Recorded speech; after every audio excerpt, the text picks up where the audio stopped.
Hi there, this is Gary Ryan Blair, and I want you to imagine you had a safe with $5 million in it. And this safe had a combination lock that required 6 numbers to open it. How much would a tiny slip of paper with those 6 numbers on it mean to you? Well, today, I'm offering you a slip of paper with those 6 numbers on it.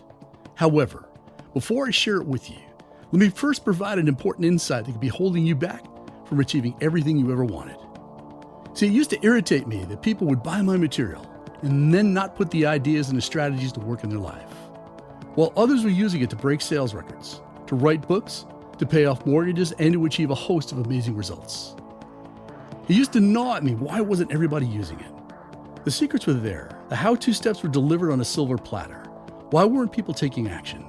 Well, now I know the reason. It's because of self-sabotage. Well, the truth is, if you want to achieve something and are trying and failing, or not trying at all, it's all because of the person in the mirror. You. Yes, I know it's a hard pill to swallow, but the only person running or ruining your life is you. And for a variety of reasons, we often stop ourselves from achieving the very things that we say that we want. And it all happens inside ourselves, in our own mind. And it often happens without our conscious awareness. So the following is a short list of goals in no particular order that for most people will never get achieved. Not this year, next year, or any year for that matter. Now allow me to provide a list first and the reason why immediately after. The first is getting in great shape through a diet and exercise regimen. Second, launching a business or initiative whose aim is to take control of your destiny. The pursuit of any calling in writing, painting, music, film, dance, or any creative art. Any program of spiritual enlightenment to obtain greater peace of mind. The learning of a new language or hobby so as to expand your horizons. Any course designed to overcome an unwholesome habit or addiction. Education of any kind that will provide greater career options. Any act of political, moral, or ethical courage. The decision to change some unhealthy pattern or thought or conduct in ourselves. The taking of any principled stand in the face of adversity. Any act that entails commitment of the heart, time, and money. And becoming debt-free and financially secure. So why is it these goals will enjoy very little traction in most people's lives? How is it even remotely possible that most people will barely make a dent on any of these goals? The answer is simple. It's self-sabotage.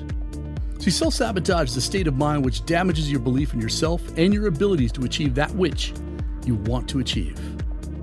Self-sabotage is the thing that is holding you back from doing what you know you need to be doing. And while it can't be seen, it can't be touched, heard, or even smelled, the extraordinary thing about self-sabotage is that it makes its presence felt. It manifests itself in your body and in your mind, and it goes to work like an angry jackhammer pounding hard and long.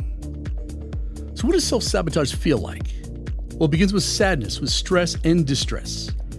We feel like an imposter, someone who's unworthy of success, and we begin to act in ways that work to repel success. And it pervades everything, as how we think, talk, walk, and even our posture and our facial expression is impacted by it. We feel unloved, and we begin to act in self-destructive ways. In effect, we seize failure from the jaws of victory. Self-sabotage is negative energy. It has absolutely no redeeming value. It exists to debilitate, not to liberate your talents. Its goal is to take you off course and to keep you there. Self-sabotage is self-generated, self-perpetuated, and it's hell-bent on your self-destruction. Self-sabotage does not play around. It actually plays to kill. It places a bullseye on whatever it is you want to be, have, and do, and it aggressively works to kill your hopes, your dreams, and your fondest desires. And to beat self-sabotage, you must be prepared for war, as it understands nothing but brute force, and it will not give in without one hell of a fight. Now, self-sabotage is also as dumb as it is forceful. It leaves clues and has a working game plan which can be broken down, picked apart, and overcome. And there are 4 self-defeating elements that disrupt our abilities to fully pursue our goals. Everybody, and I repeat, everybody has these characteristics. The extent to which they result in self-sabotage and interfere with our abilities is only a matter of degree. And the first is negative self-talk. Now think about what happens when you begin to even consider working on a new project or goal. When you simply get the whiff of an idea that lies the slightest bit outside of your comfort zone. As if operating on autopilot, self-sabotage immediately goes to work. It wastes no time in weaseling its way into your head, planting seeds of doubt, uncertainty, and fear. And like a knee-jerk response, you immediately begin to focus on the negative over the positive, on what's bad instead of what's good, on the reasons why you can't rather than why you can. And if you want to win the battle of self-sabotage, the only way is to go through it. That small voice telling you you're not good enough, that you're not smart enough, or unworthy of success is a liar. It's a no-good, rotten scoundrel. It's a son of a bitch that must be dealt with and overcome by a strong, healthy mind and a powerful will. There are some types of behaviors which tend to increase and empower self-sabotage, and one of the most common of these is procrastination. We all know this malevolent friend, which tells us of the extensive list of better things we can choose to do in the moment instead of to work on what's most important. Procrastination is a type of avoidance. By making excuses or by doing something else, you're actually avoiding the priority activity, which would lead you to the goal. Avoidance behaviors are the root of most fears and anxieties. And overcoming the gravitational pull of avoidance behavior is never easy. But it can be done, and it must be done if you have any intention of making your mark on the world. The third item has to do with focusing issues. See, self-sabotage is a devious little monster that loves to impede your focus. It thoroughly enjoys manipulating and distracting you with unnecessary and irrelevant low-level activity. You cannot afford to give self-sabotage the upper hand, nor can you afford to devalue your talent and your reputation by having a focus deficit. And without a long, sustained focus, you place a death sentence on your goals, and you eventually wind up on the endangered species list. That's how this bastard works. Self-sabotage or resistance in any way hates focus for the simple reason that it knows it's losing the fight. Focus is the ultimate power move, as the primary objective of having focus is to dominate your market, to intimidate weaker competitors, to scare the crap out of fear, and to fast-track your goals. And finally, the fourth is decreased energy and motivation. Decreased energy and motivation is the end result of negative self-talk, avoidance behavior, and focusing issues. They grind on you and they work to wear you down. So here's another good rule to remember, especially as you're working towards the achievement of your goals. While self-sabotage is always lurking nearby, the danger is greatest at the beginning and near the finish line. At the beginning, the tactics of self-sabotage are little more than the whispering of a few words of doubt.